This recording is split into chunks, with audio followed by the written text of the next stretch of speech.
Novac bačen u vjetar. Kako to? Lako.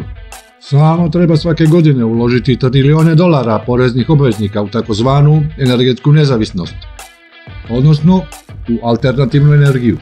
Ali postoji li ikakav razlog vjerovati da nam zelena energija može osigurati potrebnu količinu energije? Pogledajmo primjer vjetrogeneratora. Vjetrogeneratori su hiroviti uređaji. Na slabom vjetru ne rade, a na jakom, više od 20 do 25 metara u sekundi, isključuju se i čak počinju lomiti. Njihova maksimalna efikasnost u najidealnijim vremenskim uslovima iznosi samo 35%. Ali danas se širom svijeta sve češće javljaju vremenske anomalije. Tajfuni, poplave, mrazevi, uragani, vjetrovi i dugotrajno zatišje. Za proizvodnju iste količine energije vjetroelektranama je potrebno oko 40 do 50 puta više prostora od termoelektrana na ugalj i 90 do 100 puta više od termoelektrana na plin.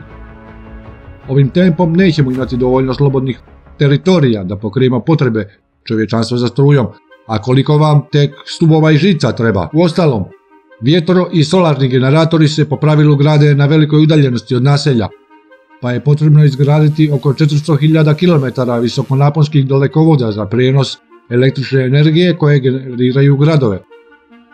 A ovo je 10 puta veće od obima zemlje. Zapravo, nismo prešli na zelenu energiju, već smo jednostavno dodali nepotreban i nepouzdan izvor energije.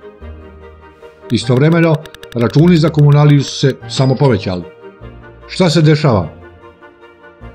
Tonemo u energetsku krizu financirajući energiju svojim porezima koji ne mogu zadovoljiti naše potrebe. To nisu privremene teškoće.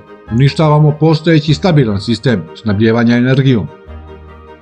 I umjesto da se probudimo i vidimo užasne posljedice onoga do čega smo došli, nudi nam se da jednostavno trošimo manje energije, da uskratimo sebi putovanja, udobnost doma, pa čak i hranu.